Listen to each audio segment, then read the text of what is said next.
An appeal to the world to open our eyes to the stark realities that we face. The climate crisis is madness.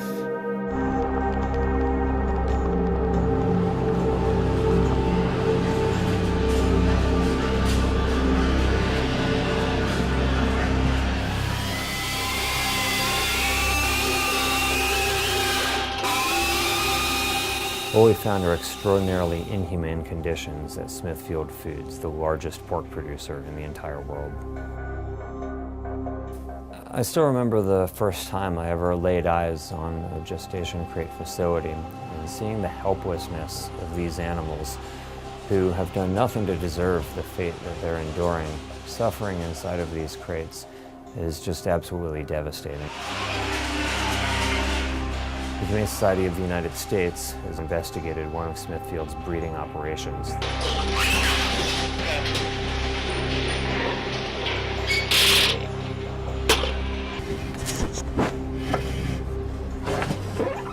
This facility represents what gestation crate confinement is. Open wounds, pressure sores, infections, bleeding gums from biting the bars so much, and these animals aren't even being cared for with individualized veterinary attention. New York, that's been grown in California, one of those bags of pre-washed mixed lettuce. It takes 56 calories of fossil fuel energy to deliver 1 calorie of food energy. A Twinkie, all use vast amounts of energy. There are a great many other benefits to eating locally besides conserving energy. There is, I think, the very important benefit of keeping farmers in business. Farmers add a lot to a community. They have great wisdom about the natural world. And they went over to regular, not organic, just regular, just not GM. And all of a sudden, we had many, many more live births. We had much less disease, all sorts of this stuff. Oh, well, those are animals. I'm an animal. So there's actually quite a bit of research and more coming all the time, but they don't want to do really good human research because they might find out that it's as bad as we already know it is, and then what? I mean, in Europe, where it was decided that they weren't going to withhold information from the public. I think the main reason to eat organic is to avoid bad things in food, particularly residues of agrochemicals, pesticides, fungicides, and so forth. There's arguments about whether organic foods are nutritionally superior. I think they might be. They might have higher content of carotenoids and other micronutrients, but the main reason to eat organic is what you're not getting there, that you're getting certainly lower amounts of toxic chemicals that are in conventionally produced produce. In the 1970s, pretty much what would happen, it was theory then. And since then, nature's been cooperating with theory, but we kind of knew what was going to happen. You couldn't add 4 watts of energy over every square meter and have nothing happen. The scientific consensus that CO2 will build up and will be a potential problem is very large, but a scientific consensus on precisely how influential it will be in 10 years or 20 years, what areas climates will get better, what areas will get worse, this is where the controversy comes in. Some of the things we're doing ourselves are accelerating the process. Our fossil fuel burning, coal, oil, gasoline, natural gas, is a very big contributor to the current greenhouse effect, pouring out not only vast quantities of carbon dioxide, but other gases like carbon monoxide and nitrous oxide. Special interests will grab what's convenient for their ideology or their position. So what you end up with is you end up with a cacophony typically of people selecting stuff out of context, and then you end up with the end of the world versus good for you. I'll confess my prejudice. The end of the world and good for you are the 2 lowest probability outcomes. What we are looking at is a multiple range of potential outcomes. A 200 scientist report like the Intergovernmental Panel on Climate Change. It goes through 3 years of writing, 2 rounds of reviews, 1,000 review comments on every chapter, and then 2 petroleum geologists, who are special interests in finding oil, paid by you-know-which oil company because they have PhDs and given equal status in a story or on television. You see, we get a little mad about that. The more we keep adding unprecedented levels of warming to the system, the more the number of tipping points that are going to be crossed. We know for sure they're there. We don't know for sure where they are. This is not just an academic exercise. This is something we've got to have people deeply engaged in, because we're talking about the sustainability for the next generation. Could precondition a sustainability issue for a millennium or 10 based upon the convenience of one species for one generation. I find that a very morally daunting prospect.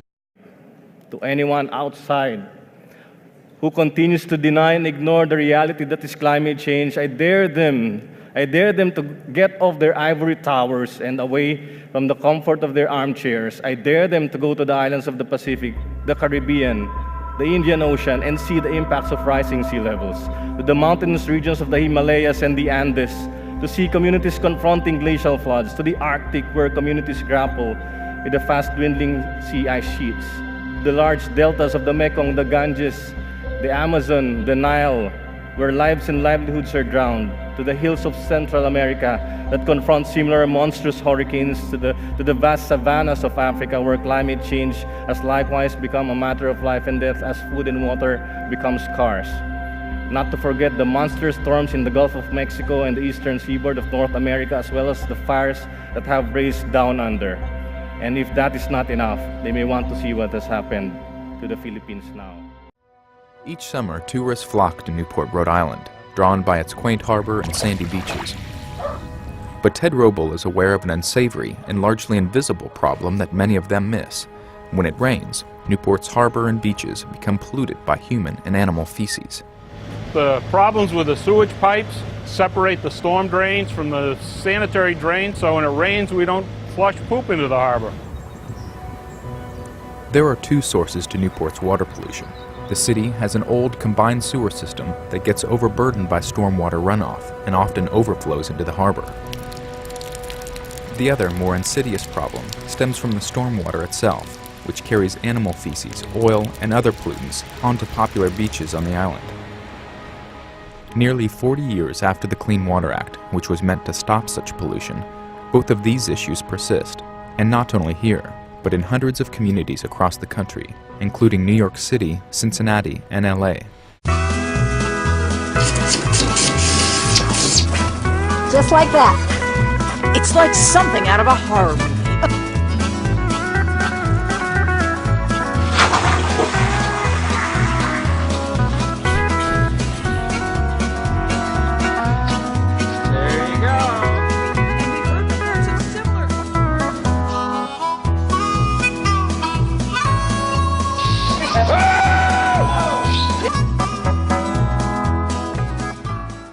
Despite the significant gains we have had since the UNFCCC was born, 20 years hence we continue to fall short in fulfilling the ultimate objective of the convention. Now we find ourselves in a situation where we have to ask ourselves, can we ever attain the ultimate objective of the convention, which is to prevent dangerous anthropogenic interference with the climate system?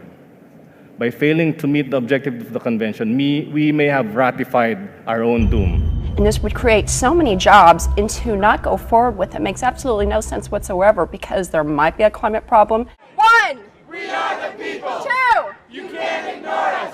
3, we will not let you build this pipeline. I mean, it's some of the dirtiest oil on the planet, and if extracted and if burned, it's essentially going to elevate the greenhouse gas emissions concentration in the atmosphere to a degree that Superstorm Sandy starts to look like a walk in the park. Efficient. Those are jobs that can't be outsourced. Well, it's been a huge waste of money. You know, with it hasn't been a huge waste of money. It's not a comparison. These companies have failed. We put taxpayers' money. The growth rate in solar and wind has been through the roof in the last 10 years. No job creation and it's been debt. Absolute job creation. We work on a regular basis with solar and wind companies.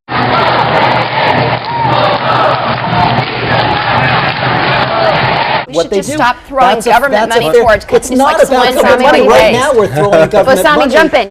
Looks like this is what democracy looks like. Please. Let's say that pipeline is going to go under my house. okay, or close to my house, and let's say I'm employed. So I feel happy that I'm employed, but my 3 children who is in the house, sooner or later, I'll take them to blood tests and all that. Sooner or later, they're going to have higher levels of carbon, higher levels of lead, higher levels of so many other chemicals that we've never heard of in their bodies. Or in but there's a major risk.